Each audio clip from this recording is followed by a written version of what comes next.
사랑 많으시고 자비로우신 하나님 아버지, 오늘도 우리와 함께 해주심을 감사합니다. 오늘 거룩한 주일을 맞아 주님을 기뻐하며 또 예배하게 하심도 감사합니다. 오늘 저희를 긍휼히 여겨 주시어서 하늘의 한없는 은혜가 우리 가운데 임하게 하여 주옵소서. 감사를 드리며 예수님의 이름으로 기도드리옵나이다. 아멘. 예, 교회 소식 전해드리겠습니다. 매월 첫 번째 주일은 정교인 노방전도를 하는 날입니다. 식사 후 구역을 정해서 나가도록 하겠습니다. 6월 암송구절을 나왔는데요. 냉장고나 벽에 붙여두시고 수시로 읽고 암송해 주시기를 바랍니다. 우리 함께 웨스터민스터 소일의 문답 22문 함께 읽겠습니다. 그리스도께서는 하나님의 아들이시면서 어떻게 사람이 되셨습니까? 하나님의 아들 그리스도께서 사람이 되신 것은 사람의 몸과 이성 있는 영혼을 취하여 되셨습니다. 그래서 그는 성령의 권능으로 동정녀 마리아의 몸에 잉태되어 그녀에게서 탄생하신 것입니다. 그러나 그에게는 죄가 없으십니다. 함께 6월 생명의 말씀 함께 읽겠습니다. 하나님을 의뢰함 세계 비전 사도행전 1장 8절 말씀. 오직 성령이 너희에게 임하시면 너희가 권능을 받고 예루살렘과 온 유대와 사마리아와 땅끝까지 이르러 내 증인이 되리라 하시니라. 사도행전 1장 8절 말씀. 아멘. 이제 우리의 시선을 하나님께로 올려드리겠습니다. 사도신경 하시겠습니다. 전능하사 천지를 만드신 하나님 아버지를 내가 믿사오며 그의 외아들 우리 주 예수 그리스도를 믿사오니 이는 성령으로 잉태하사 동정녀 마리아에게 나시고 본디오 빌라도에게 고난을 받으사 십자가에 못 박혀 죽으시고 장사한 지 사흘 만에 죽은 자 가운데서 다시 살아나시며 하늘에 오르사 전능하신 하나님 우편에 앉아 계시다가 저리로서 산 자와 죽은 자를 심판하러 오시리라. 성령을 믿사오며 거룩한 공예와 성도가 서로 교통하는 것과 죄를 사하여 주시는 것과 몸이 다시 사는 것과 영원히 사는 것을 믿사옵나이다. 아멘. 오늘 우리의 찬양을 받으실 하나님께 기쁨으로 찬양드리겠습니다. 우리 박수하시면서 찬송가 268장 죄에서 자유를 얻게 함은 찬송드리겠습니다. 주님이 우리의 강성 되시며 생명 되신 주님의 능력을 믿습니다. 죄에서 자유를 얻게 하는 고향의 능력 주의 고향 시험을 이기고 승리하니 참 놀라운 능력이로다. 육체의 정욕을 이기는 힘은 고향의 능력 주의 고향 성결한 마음을 얻게 하니 참 놀라운 능력이로다. 주의 고향 능력이 떠나 주의 미 믿으오 주의 고향 그 어린 땅에 매우 귀중이로다. 보다 더 크게 밝히는 것 고향의 능력 주의 고향 부정한 모든 것 밝히시니 참 놀라운 능력이로다.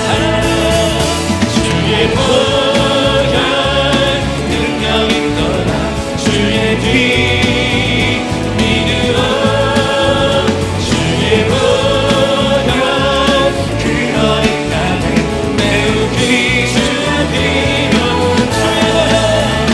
주의 고향 능력이 떠나 주의 비 믿으오 주의 고향 그 어린 땅에 매우 귀중이로다.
정직한 영을 새롭게 하소서.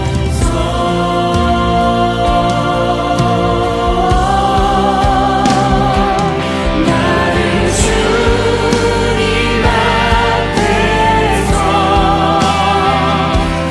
멀리하지 마시고 주의 성령을 거두지 마옵소서. 그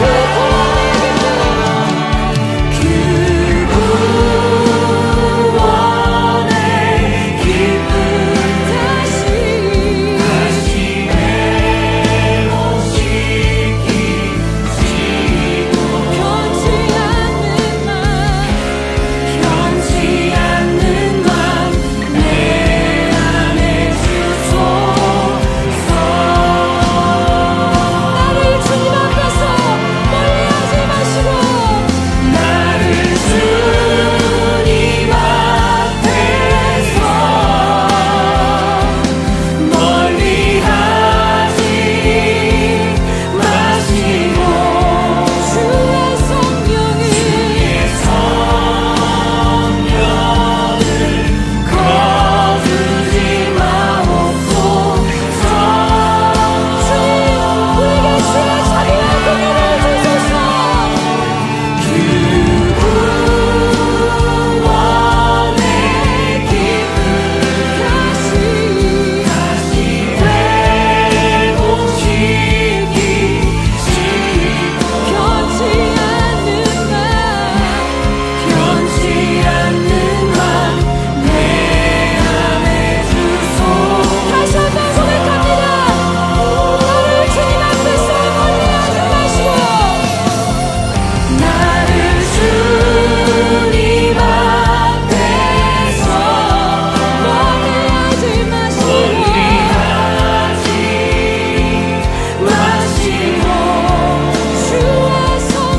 주의 성령을 거두지 마옵소서. 주님 그 구원의 기쁨 다시 회복시키시고 편치 않는 맘 내 안에 주소서. 우리 시간 함께 주 앞에 기도하며 나아갈 때 아버지 우리에게 우리 모두 자리에서 일어나셔서 하늘의 문을 열어주시고 이곳 가운데 함께 해달라고 주의 얼굴을 기도하며 찬양합니다. 하늘의 문을 여소서. 이곳을 주목하소서. 주를 향한 찬양이 꺼지지 않으니 하늘을 열고 보소서. 이곳에 임재하소서. 주님을 기다립니다. 기도의 향기가 하늘에 우리 간절한 마음으로 찬양합니다. 주여 임재하여 주소서. 이곳에 오셔서 이곳에 앉으소서. 이곳에서 드리는 예배를 받으소서. 주님의 이름만이 오직 주의 이름만 이곳에 있으시오사. 이곳에 오셔서 이곳에 앉으소서. 이곳에서 드리는 예배를 받으소서. 주님의 이름만이 오직 주의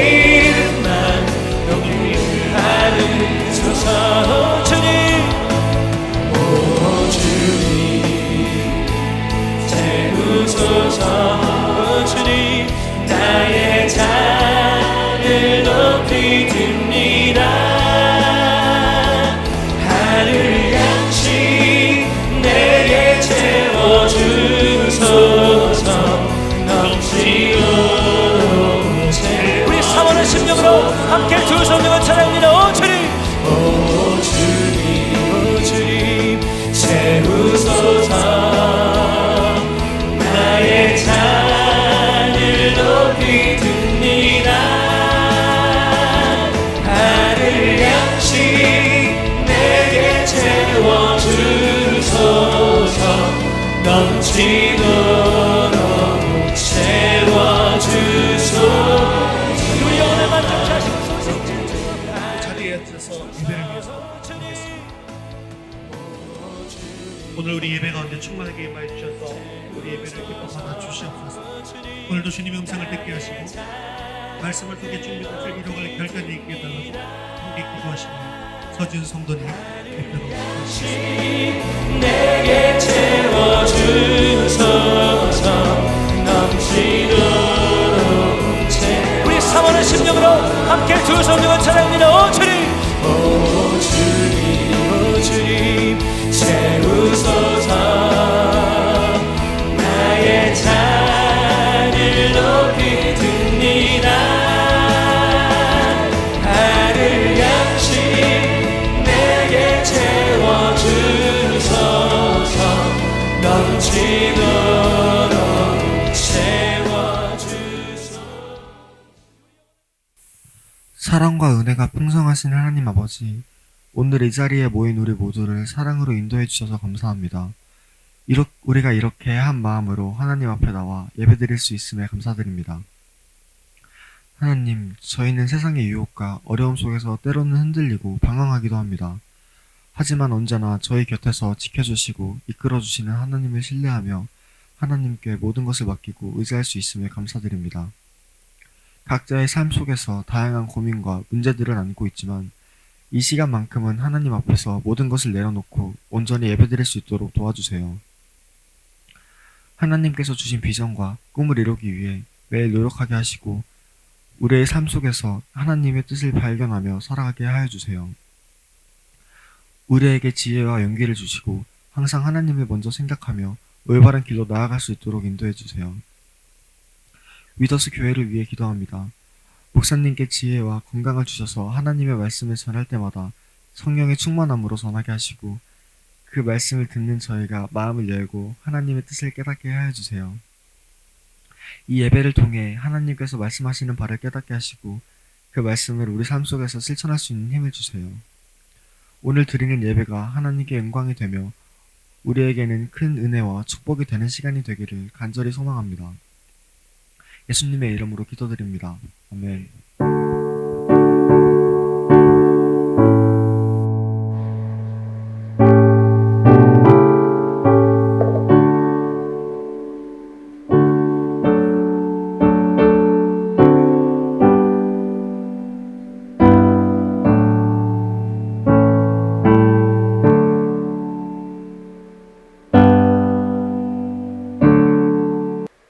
오늘 주신 하나님 말씀은 여호수아 7장 10절에서 18절까지 말씀입니다. 여호수아 7장 10절에서 18절까지 말씀 구약성경 328면에 있습니다. 우리 한 목소리로 같이 읽겠습니다. 여호와께서 여호수아에게 이르시되 일어나라 어찌하여 이렇게 엎드렸느냐 이스라엘이 범죄하여 내가 그들에게 명령한 나의 언약을 어겼으며 또한 그들이 온전히 바친 물건을 가져가고 도둑질하며 속이고 그것을 그들의 물건들 가운데에 두었느니라. 그러므로 이스라엘 자손들이 그들의 원수 앞에 능히 맞서지 못하고 그 앞에서 돌아섰나니 이는 그들도 온전히 바친 것이 됨이라. 그 온전히 바친 물건을 너희 중에서 멸하지 아니하면 내가 다시는 너희와 함께 있지 아니하리라. 너는 일어나서 백성을 거룩하게 하여 이르기를 너희는 내일을 위하여 스스로 거룩하게 하라. 이스라엘의 하나님 여호와의 말씀에 이스라엘아 너희 가운데에 온전히 바친 물건이 있나니 너희가 그 온전히 바친 물건을 너희 가운데에서 제하기까지는 내 원수들 앞에 능히 맞서지 못하리라. 너희는 아침에 너희의 지파대로 가까이 나아오라. 여호와께 뽑히는 그 지파는 그 족속대로 가까이 나아올 것이요 여호와께 뽑히는 족속은 그 가족대로 가까이 나아올 것이요 여호와께 뽑히는 그 가족은 그 남자들이 가까이 나아올 것이며 온전히 바친 물건을 가진 자로 뽑힌 자를 불사르되 그와 그의 모든 소유를 그리하라. 이는 여호와의 언약을 어기고 이스라엘 가운데에서 망령된 일을 행하였음이라 하셨다 하라. 이에 여호수아가 아침 일찍이 일어나서 이스라엘을 그의 지파대로 가까이 나아오게 하였더니 유다 지파가 뽑혔고 유다 족속을 가까이 나아오게 하였더니 세라 족속이 뽑혔고 세라 족속의 강남자를 가까이 나아오게 하였더니 삽디가 뽑혔고 삽디의 가족 각 남자를 가까이 나아오게 하였더니 유다 지파 세라의 증손이요 삽디의 손자요 갈미의 아들인 아간이 뽑혔더라. 아멘. 지난 시간 우리는 이 아이성 전투에서 이스라엘이 패배하게 된 원인을 살펴보았죠. 그 원인들 중에 이 공동체의 잘못에 대해서 우리는 살펴보았습니다. 그들은 여리고성 전투에서의 승리 이후에 교만에 빠져버렸습니다. 그래서 자신의 힘을 너무나도 과신하게 되었고 결과적으로는 하나님을 바라보지 않게 되었습니다. 그리고 자신의 힘을 믿고 상대방을 얕보게 되었죠. 그래서 최선을 다하지 않았을 뿐만 아니라 교만에 빠져버렸기 때문에 기도도 하지 않았습니다. 그래서 결국 아이성 전투에서 패배하게 되었죠. 하지만 여호수아와 이스라엘이 회개하고 기도했습니다. 그래서 다시 하나님께서 인도해 주시는 모습까지 우리가 살펴보았습니다. 그런데 이 아이성 전투에서 패배한 원인은 결정적인 원인이 또 따로 있었다는 것이죠. 그것은 바로 아간이라고 하는 이 한 사람의 죄 때문이었습니다. 우리는 죄를 짓습니다. 근데 죄를 짓고 난 뒤에도 걸리지 않으면 다행이다라는 생각을 합니다. 물론 이 세상적인 이 법을 어겨서 죄를 지었다 할지라도 경찰에 잡히지 않으면 벌을 받지 않을 수는 있겠죠. 하지만 과연 우리가 하나님의 눈을 피해서 죄를 숨길 수 있을까요? 우리가 이번 주간에 시편 말씀을 읽어보았더니 이런 구절이 있지 않습니까? 시편 139편 7절에서 8절까지 말씀해 보니까 이렇게 있습니다. 함께 읽겠습니다. 내가 주의 영을 떠나 어디로 가며 주의 앞에서 어디로 피하리이까? 내가 하늘에 올라갈지라도 거기 계시며 수월에 내 자리를 펼지라도 거기 계시니이다. 아멘. 그렇습니다. 하나님께서는 우리가 언제 어디서 무엇을 하고 있든지 우리의 일거수일투족을 다 바라보고 계시더라는 것이죠. 하나님 앞에서 우리는 숨을 곳이 전혀 없습니다. 이스라엘이 가나안 정복 과정에서 유일한 패배를 기록했던 이 전투가 아이성 전투입니다. 크고 강한 이 여리고성 전투에서는 아주 멋지게 승리했는데 이 작고 아이 같은 이 아이성 전투에서 패배하고 나니까 여호수아는 도무지 우리가 왜 이 전쟁에서 패했는지를 이유를 알 수가 없었습니다. 그래서 여호수아는 다시 하나님 앞에 엎드려 기도하기 시작했고 하나님께서 응답하십니다. 그리고 제비 뽑기를 통해서 죄인을 발견하는 장면을 오늘 우리에게 보여주고 있습니다. 그리고 이것은 우리가 쓰러지게 되었을 때에도 어떻게 해야 하는 것인가 라는 것을 분명하게 말씀해주고 있는 것이죠. 우리는 오늘 본문을 통해서 죄의 영향력이 어떠하고 또 이 죄를 어떻게 처리하는지를 잘 살펴서 죄를 온전히 버리고 하나님께 나아갈 수 있는 저와 여러분 되시기를 주님의 이름으로 축원합니다. 우리 첫 번째 같이 읽겠습니다. 죄의 영향력은 무섭습니다. 하나님께서는 여호수아의 기도에 늘 곧바로 응답해 주셨습니다. 그런데 10절 말씀에 보면 하나님께서는 여호수아를 체근하시면서 이렇게 말씀하고 있는 것이죠. 우리 10절 말씀 같이 읽겠습니다. 여호와께서 여호수아에게 이르시되 일어나라. 어찌하여 이렇게 엎드렸느냐. 하나님께서는 여호수아에게 어찌하여 이렇게 엎드렸느냐 하고 무뚝뚝하게 대답하십니다. 그리고 퉁명스럽게 일어나라 이렇게 하시는 것이죠. 이것은 여호수아가 7절에서 불편 어린 목소리로 어찌하여 우리를 요단을 건너게 하셔서 아모리 사람의 손에 넘겨버리셨습니까? 라고 기도한 것에 대해서 하나님께서는 너는 또 어찌하여 이렇게 엎드려 있냐라고 반문하고 계시는 것입니다. 하나님께서 왜 이렇게 다시 묻고 계시는 것일까요? 이 말씀은요, 우리는 분명히 실패할 수 있습니다. 넘어질 수 있습니다. 그런데 왜 넘어졌는지, 왜 실패했는지 그 실패의 원인을 찾아서 정확하게 아는 것이 중요하기 때문에 자, 이제 너는 왜 이렇게 엎드려 있느냐라고 물어보시는 것입니다. 하나님께서는 자기 백성들의 죄가 방치된 채 그냥 넘어가는 것을 결코 원하지 않으십니다. 자, 그렇다면 아이성 전투에서 실패한 가장 중요한 원인이 과연 무엇 때문이었을까요? 그것은 바로 범죄 때문이었습니다. 그것도 절대로 하지 말라고 하나님께서 금하신 하나님의 명령을 어긴 죄였다는 것이죠. 하나님께서는 여리고와 아이성 전투에서 절대로 하지 말라고 하면서 금하신 것이 있었는데요. 여호수아 6장 18절에 보면 여리고성을 공격할 때 하나님께서 이렇게 하라라고 명령하셨습니다. 우리 18절 말씀 같이 읽겠습니다. 너희는 온전히 바치고 그 바친 것 중에서 어떤 것이든지 취하여 너희가 이스라엘 진영으로 바치는 것이 되게 하여 고통을 당하게 되지 아니하도록 오직 너희는 그 바친 물건에 손대지 말라. 아멘. 너희는 누가 되었든지 간에 그 누구도 전리품에 손대지 말고 그 전리품을 개인적으로 취하지 말라라는 명령이었습니다. 그런데 아간은요, 이 전리품을 탐내게 됩니다. 그리고 몰래 하나님의 명령을 어기고 아무도 모르게 전리품을 숨겼습니다. 7장 21절에 보니까 아간이 이렇게 이야기하죠. 21절 말씀 같이 보겠습니다. 내가 노력한 물건 중에 시날산의 아름다운 외투 한 벌과 은 200세겔과 그 무게가 50세겔 되는 금덩이 하나를 보고 탐내어 가졌나이다. 보소서, 이제 그 물건들을 내 장막 가운데 땅 속에 감추었는데 은은 그 밑에 있나이다 하더라. 하나님께서는 분명하게 온전히 다 바치고 바친 물건에 손대지 말라고 했는데 아간은 그 마음속에 탐욕의 마음이 들었습니다. 결국 이 탐욕으로 말미암아 물건을 도둑질했고요.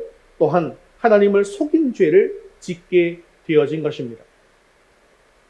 여리고성을 온전히 하나님께 바친 것이 되게 하라는 것, 이것은 바로 헤렘이라고 하는 히브리어를 번역한 것인데요. 이 원래 헤렘이라고 하는 말의 뜻은요, 하나님께 한번 드렸기 때문에 절대로 물을 수 없는 헌물이나 제물을 헤렘이라고 이야기합니다. 그런데 이 헤렘이 이 전쟁과 관련돼서 사용되면 헤렘 전쟁이라고 하는데요. 이건 뭐냐 하면 그 한 성 안에 있는 모든 것이나 혹은 대부분의 모든 것을 죽이고 불태우고 무너뜨려 버려야 한다라는 것을 뜻하는 말로 쓰이는 말이 바로 헤렘 전쟁입니다. 구약 성경을 읽을 때 진멸이라는 단어가 나오는 것을 많이 보신 적이 있으시죠? 이 진멸이라는 말도 똑같이 이 헤렘이라는 말을 문맥에 맞게 번역한 것이 바로 진멸인 것입니다. 즉 하나님께서는 이 여리고성을 진멸함으로 말미암아서 그 성이 하나님 앞에 온전하게 드려진 것이 되게 하라라고 명령하신 것이죠. 그런데요, 한번 생각해 보십시오. 진멸해 버리면 다 없어져 버리는 거 아니겠습니까? 다 없어져 버리는데 어떻게 하나님께 그 성이 온전히 드려진 것이 되겠는가 하는 그런 질문이 생기지 않습니까? 여러분, 죄를 가지고 있는 채로 하나님 앞에 나아가면 하나님께서 받아주시나요? 안 받아주시나요? 받아주시지를 않죠.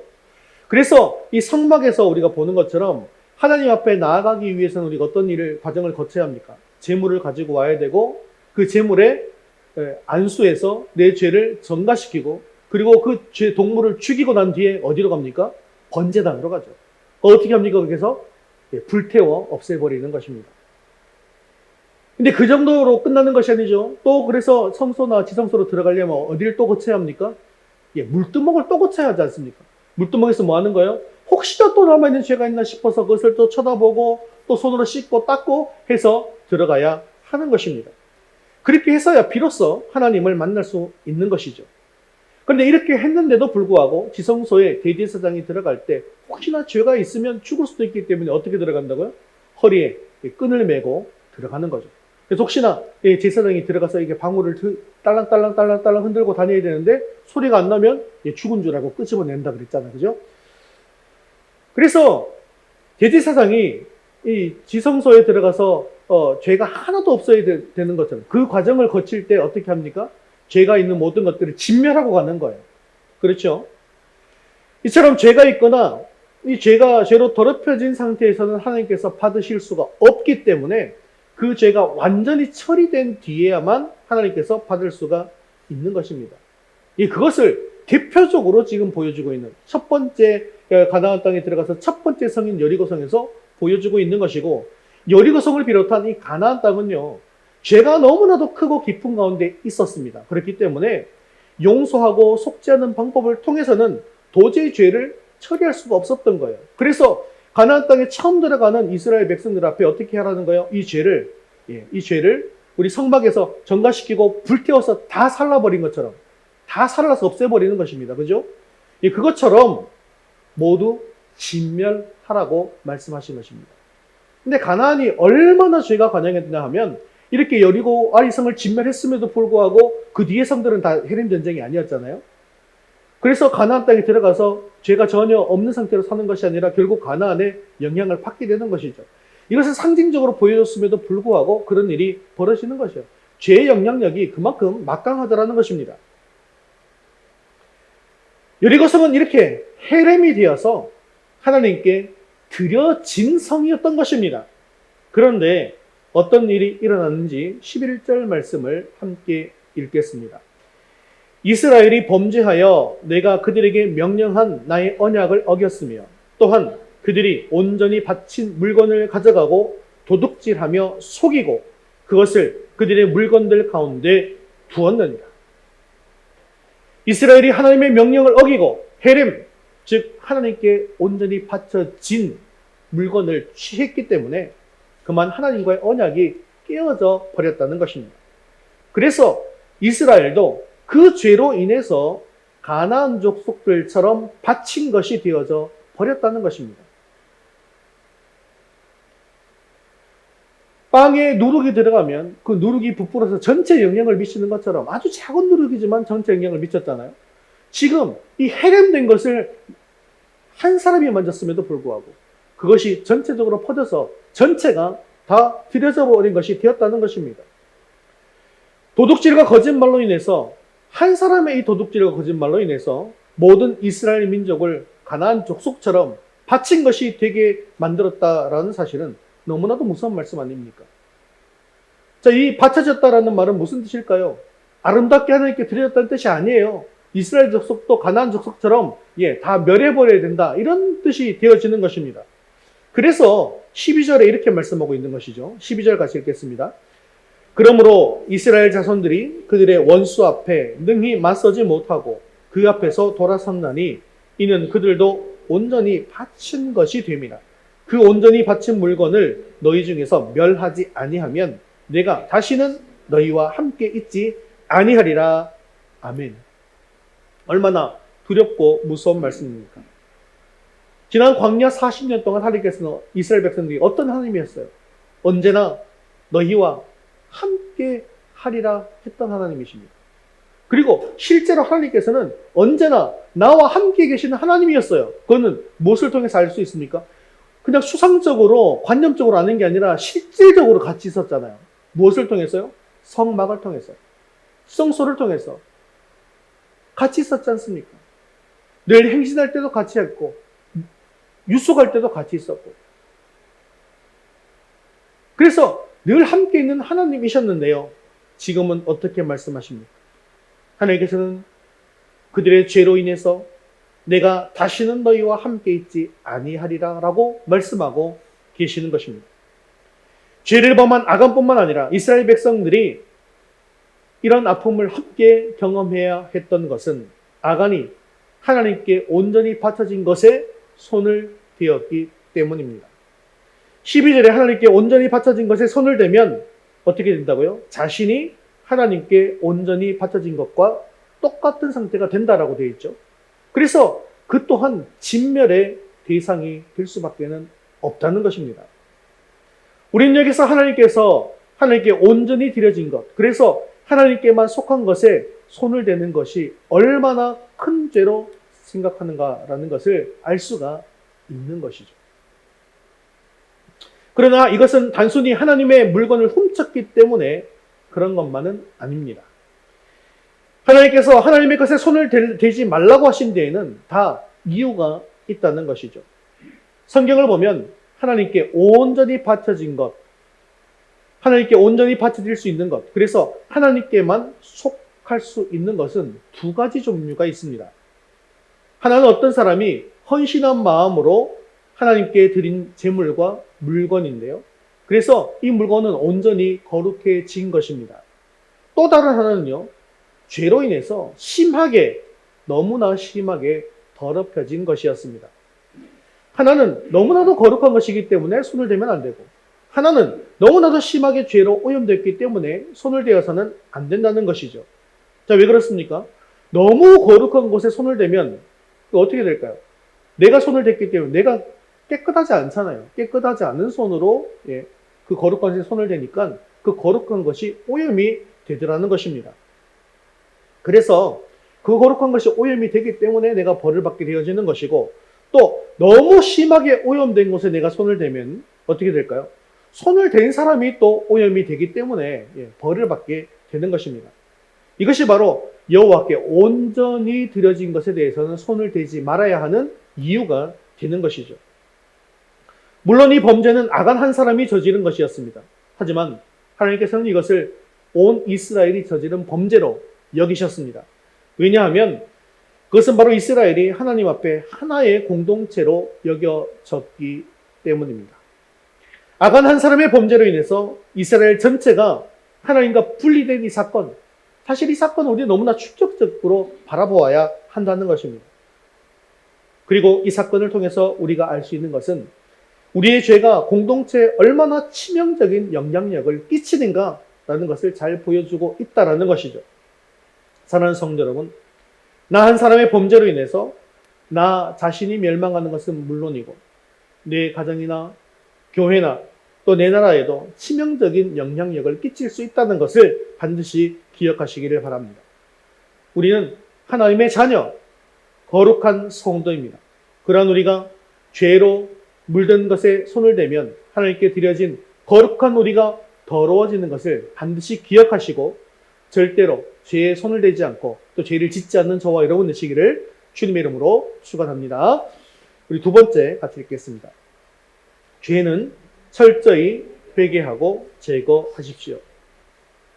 우리가 성경을 읽다 보니까 이스라엘이 성공할 때도 있고 실패할 때도 있는 것을 보았습니다. 그런데 이 성공과 실패에는 분명한 공식이 있었어요. 하나님의 말씀을 듣지 않고 하나님의 언약을 깨뜨릴 때에는 반드시 뭐 했다? 실패했다는 겁니다. 그런데 다시 하나님께서 말씀하실 때에 그 말씀하신 것에 온전히 순종하면 반드시 또 성공했다는 것이죠. 이 여호수아서에도 분명한 승리의 공식이 있습니다. 하나님께서 여호수아에게 먼저 말씀하시죠. 그리고 여호수아가 백성들에게 이 말씀을 선포하고 명령할 때 백성들이 순종하면 승리했다는 것입니다. 이것은 우리가 무엇을 통해서 분명하게 알 수 있었습니까? 요단강을 건너는 과정 속에서도 분명히 알 수 있었고, 할례를 행하는 과정 속에서도 분명히 알 수 있었고, 여리고성을 도는 과정 속에서도 분명히 알 수 있는 그런 사실이었습니다. 근데 오늘 말씀에 보면 이 범죄하고 난 뒤에 실패한 이스라엘에게 하나님께서 다시 말씀하셔요. 다시 말씀하실 때 여호수아는 그 말씀을 듣습니다. 그리고 그 말씀대로 백성들에게 명령하고 백성들이 어떻게 순종하고 있는가라는 것을 그 모습을 볼 수가 있더라는 것이죠. 그리고 이 모습들을 했을 때 결과는 어떻게 될까요? 결국 승리하고 성공할 수 있게 되더라는 것입니다. 자, 그러면 이스라엘이 실패한 원인이 무엇인가? 그것이 죄였잖아요. 그 죄, 그 범죄가 무엇인가를 알아야겠죠. 이것을 위해서 하나님께서는 이스라엘 백성들에게 제일 먼저 요구한 것이 있는데 바로 이것입니다. 7장 13절 상반절 말씀 같이 읽겠습니다. 너는 일어나서 백성을 거룩하게 하여 이르기를 너희는 내일을 위하여 스스로 거룩하게 하라. 하나님과의 관계를 회복하기 위해서 가장 먼저 해야 하는 것은 바로 스스로 거룩하라고 하는 것이었습니다. 이것이야말로 하나님 앞으로 나가는 자의 바른 자세라는 것이죠. 비록 내가 죄를 짓게 되어서 실패하게 되었지만 다시 한번 말씀에 순종하고 거룩함을 회복함으로 인해서 하나님 앞으로 다시금 나아갈 수 있는 길이 열리게 되었다는 것입니다. 여러분, 암에 걸렸을 때 살 수 있는 방법이 무엇입니까? 수술을 하는 것입니다. 그래서 수술을 하기 전에 깨끗하게 소독을 하고 그 다음에는 우리를 죽게 하는 이 종양을 깨끗하게 제거하는 것이죠. 이처럼 깨끗하게 자신을 거룩하게 하고 죽음에 이르게 하는 영적인 종양인 구체적인 죄를 제거해 나가야 하는 것입니다. 그래서 지금 이 이스라엘 공동체 안에 암덩어리는 사실은 아간의 범죄였지 않습니까? 그런데 이스라엘 전체에게 지금 자신을 거룩하게 하라, 전체를 다 소독하라 라고 지금 명령하고 있는 것이죠. 그래서 13절 하반절 말씀에는 또 계속해서 이렇게 말씀하고 있는 것이죠. 읽겠습니다. 너희가 그 온전히 바친 물건을 너희 가운데에서 제하기까지는 내 원수들 앞에 능히 맞서지 못하리라. 그렇습니다.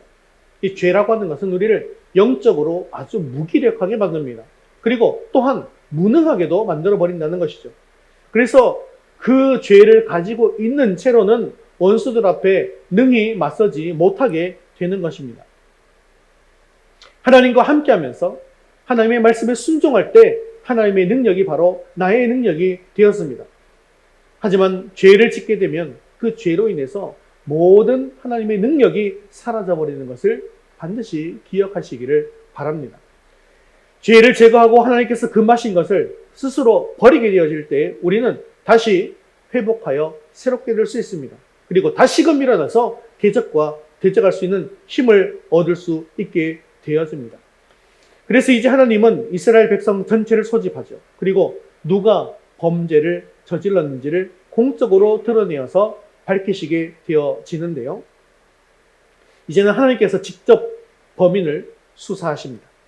수사의 방법으로 이 제비를 뽑게 되어지는 것인데, 이 제비를 뽑는다라고 하는 것은 하나님께서 직접 추적하시고 직접 수사하는 그런 방식입니다.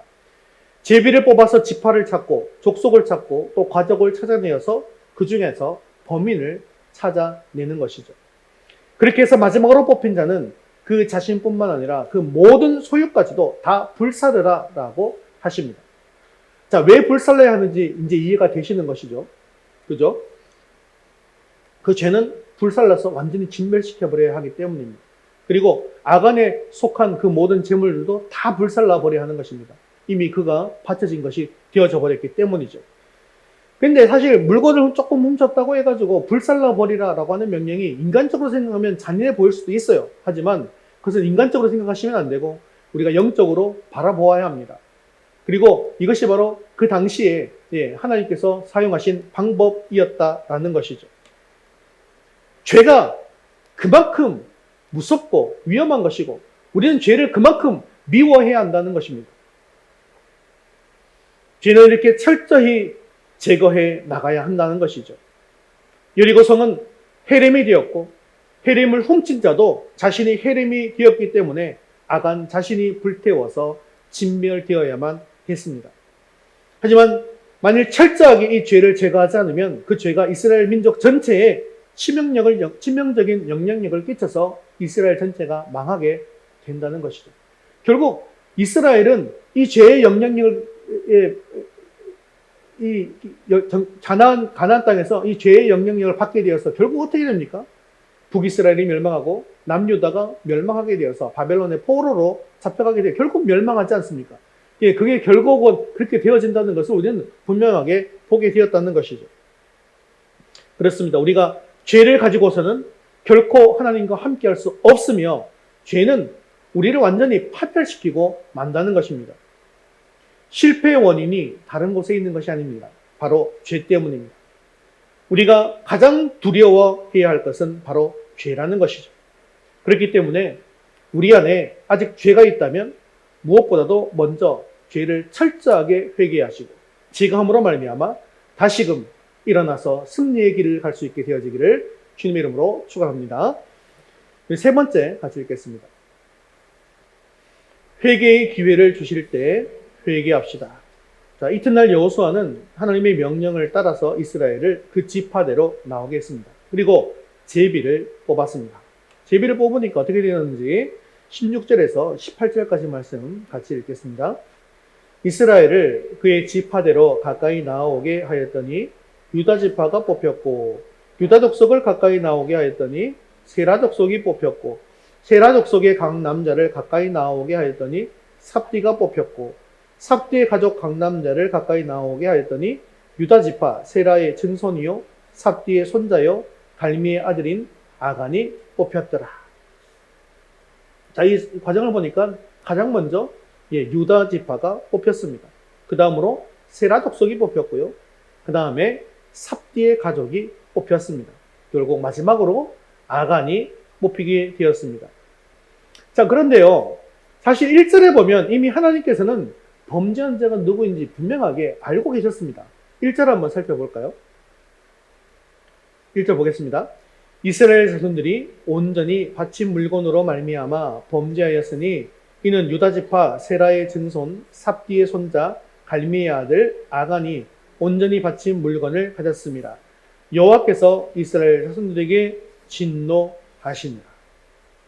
그렇죠. 이렇게 하나님께서 알고 계셨습니다. 그리고 난 뒤에 이제 시간이 흘러서 하나님의 방법대로 제비를 뽑아서 수사해 보니까 아간 그 자가 뽑힌 것입니다. 이것은 하나님께서 아간을 이미 세밀하게 알고 계셨다는 것을 말해주고 있는 것이죠. 이처럼 하나님께서는 당신의 백성을 항상 세밀하게 주목하고 계시기 때문에 그들에 대해서 정확하고 완전하게 알고 계십니다. 시편에 보면 하나님께서 우리의 무엇까지 알고 계신다고요? 머리털이 몇 개인 것까지 다 세고 알고 계신다잖아요.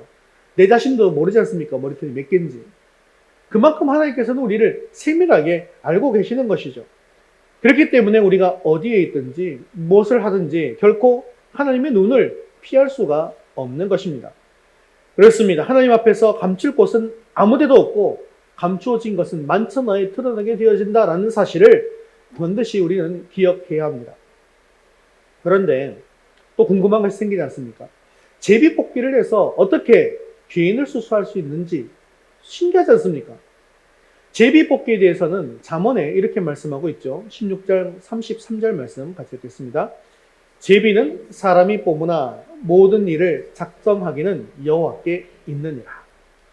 우리가 분명히 제비를 뽑은 것이지만 그 일을 행하시는 분은 바로 하나님이시다라고 말씀하는 것이죠. 그래서 성경에 보면 이 제비 뽑기가 여러 군데에서 등장하는 것을 볼 수가 있습니다. 요나단이 이 아버지 사울왕의 명령을 어기고 꿀을 찍어 먹은 사건이 있었는데요. 이것이 드러난 것도 사실은 제비 뽑기를 통해서 드러난 것이었습니다. 그리고 사울이 사무엘로부터 기름 부음을 받았어요.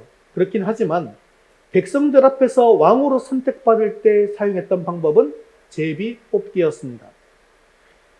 이것을 본받아서 이 대한예수교 장로회 합동 측 이 총회에서도 이 금권 선거를 막기 위해서 2001년 86회 총회 선거를 제비 뽑기로 하게 되었습니다. 물론 지금은 이 제비 뽑기는 다시 폐지가 되긴 했는데요. 그 당시에 제비 뽑기 1호로 부총회장에 당선된 분이 바로 창원대교회 고 한명수 목사님이시죠. 이 사람이 제비 뽑기는 하나님의 뜻을 알 수 있는 방법이고 이로 인해서 파당이 생기지 않고 오직 하나님의 뜻에만 순복할 수 있기 때문에 채택되었던 방법이었던 것입니다. 그런데 여기서 또 궁금한 것이 있지 않습니까? 하나님께서는 아간이 범인인 것을 이미 알고 계셨습니다. 그러면 번거롭게 이 제비 뽑기 막 사람들 모아놓고 할 거 없이 그냥 여호수아에게 아간이 범인이다. 아간을 잡아서 죽여라 라고 하셨으면 될 것 같은데요. 왜 이렇게 제비를 뽑는 번거로운 과정을 하게 하신 것일까요? 이것은요, 한 사람의 범죄로 인해서 이스라엘에게서 축복을 거두어 가신 이 사건을 통해서 모든 이스라엘 백성들이 교훈을 얻고 또한 모든 이스라엘 백성들이 정결함을 얻어야 했기 때문입니다. 아간 한 사람의 범죄 때문에 이스라엘 전체가 헤름이 되어버렸지 않습니까?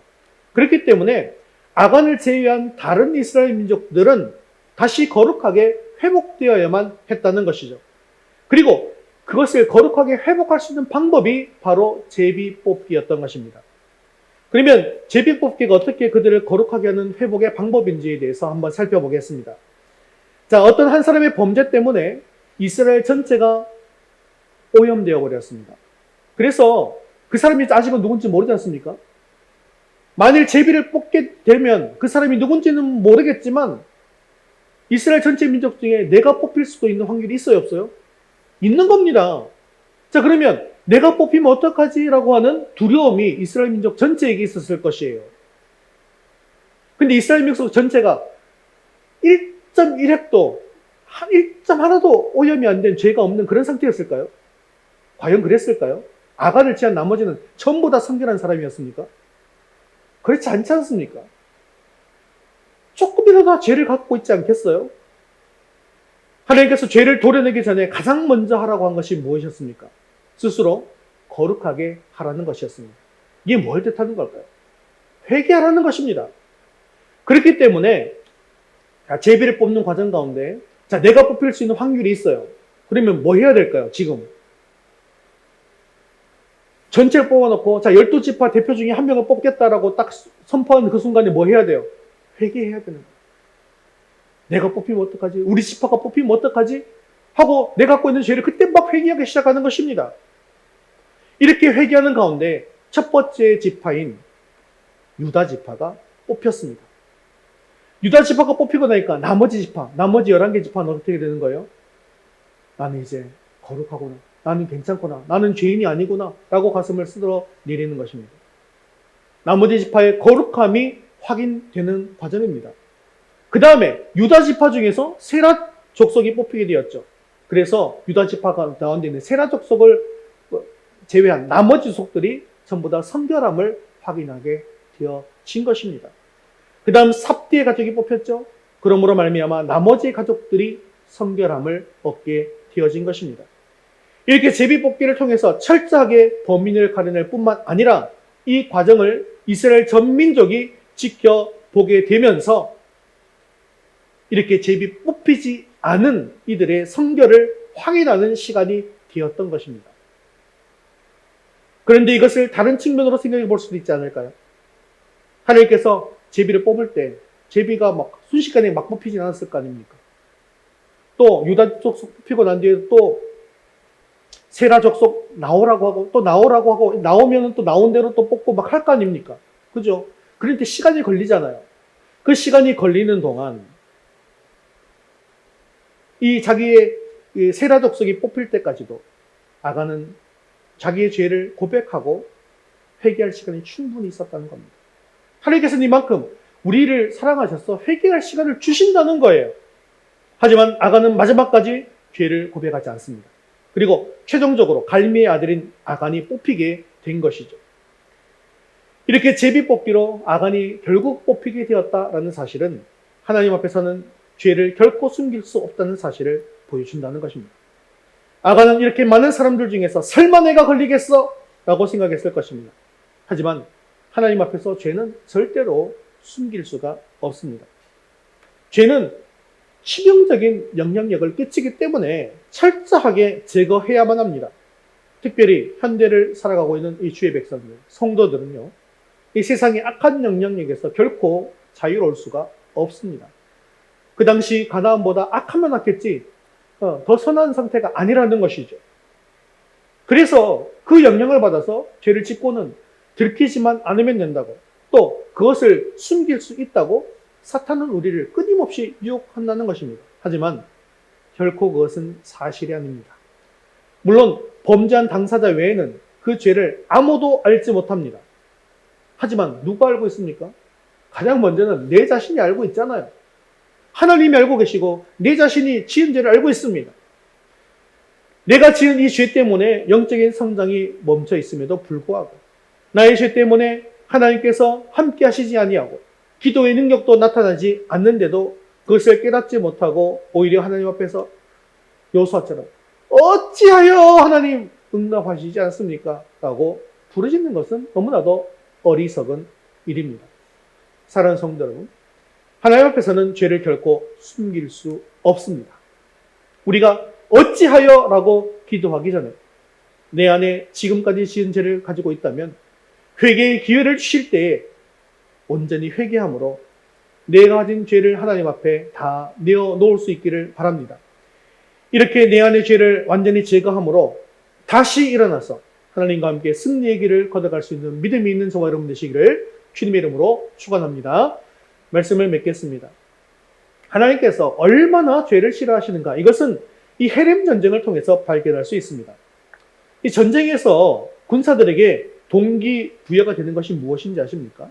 사실 전쟁을 하면 다 두렵잖아요. 왜냐하면 전쟁터 제일 앞에 나가는 군사들은 어떻게 되는 거예요? 죽을 확률이 거의 99.9% 아닙니까? 나가면 자기가 죽을 확률이 굉장히 높습니다. 특히 고대는 더 그래요. 그죠? 그런데 이 전쟁에서 동기부여가 되는 것은 뭐냐면 승리한 이후에 패배한 자들을 잡아서 자들의 종으로 삼고 그리고 물건들을 약탈해서 재물을 늘리는 것입니다. 그래서 전쟁을 하면요, 나라나 이 지도부에서 약탈을 묵인하는 경우가 비일비재했고 실제로 그렇게 약탈을 할 수 있도록 해줬어요. 지금 러시아 우크라이나 전쟁을 보더라도 그런 이야기들이 많죠. 그죠? 그래서 이게 너무 전쟁에서 너무 당연한 일입니다. 하지만 여리고성 전투는 어떤 전투였습니까? 헤렘 전쟁이었습니다. 하나님은 여리고성 전투를 하시면서 모든 사람과 모든 물건을 다 하나님께 바치고 진멸하라라고 하는 헤렘 명령을 내리셨습니다. 즉 여리고성 전투는 약탈 전쟁이 아니라 하나님의 심판 전쟁이었던 것입니다. 그러므로 그 탈취한 물건들을 절대로 자신들의 소유로 취해서는 안 되었습니다. 그런데 아간이라는 사람이 시날산의 아름다운 외투 한 벌과 은 200세겔과 50세겔의 금덩이 하나를 취해서 그 물건들을 장막 땅속에 감추어 두었습니다. 이렇게 하나님의 말씀에 순종하지 않으므로 하나님의 거룩한 전쟁이었던 이 여리고성 헤렘 전쟁을 약탈 전쟁으로 만든 큰 죄를 저지르고 만 것입니다. 하나님은 아간의 죄 때문에 아이성 전투에서 이스라엘과 함께하지 않으셨습니다. 그리고 그 결과 싸움에서 지게 되었습니다. 하지만 하나님께서는 자신의 죄를 꽁꽁 싸매고 숨기고 있던 아간을 밝혀내심으로 말미암아 이스라엘의 전체의 성결을 회복시켜 주셨고 또한 다시금 함께해 주셨습니다. 사랑하는 성도 여러분, 오늘 말씀을 통해서 우리는 무엇을 배웠습니까? 우리는 죄를 지을 수 있습니다. 하지만 아간의 경우와 같이 하나님 앞에서는 그 어떤 죄라도 숨길 수 없다는 것을 반드시 기억하시고 늘 범죄하지 않도록 조심하셔야 합니다. 또한 죄를 지었다 할지라도 하나님께서는 회개의 기회를 주시잖아요. 회개의 기회를 주실 때에 회개할 수 있기를 바랍니다. 자, 그런 면에서 본다면 내가 가지고 있는 숨기고 있던 죄가 조금이라도 빨리 폭로되어지는 것, 이것은 오히려 좋은 일이라고 할 수 있습니다. 즉 고칠 수 있을 때 빨리 고치고 회개할 수 있을 때 빨리 회개하는 것이 좋다는 것입니다. 하나님께서 우리에게 회개에 대해서 분명한 약속을 우리에게 주셨습니다. 너무나 잘 알고 있는 말씀 아닙니까? 요한일서 1장 9절 말씀 함께 읽겠습니다. 만일 우리가 우리 죄를 자백하면 그는 미쁘시고 의로우사 우리 죄를 사하시며 우리를 모든 불의에서 깨끗하게 하실 것이요. 아멘. 사랑하는 성도 여러분, 우리가 우리 죄를 자백하면 하나님께서 우리의 죄를 용서하시고 모든 불의에서 깨끗하게 하실 것이다 라고 하는 하나님의 약속을 분명하게 믿을 수 있기를 바랍니다. 주님의 보혈이 우리의 죄를 용서하시고 우리를 깨끗하게 해 주실 것입니다.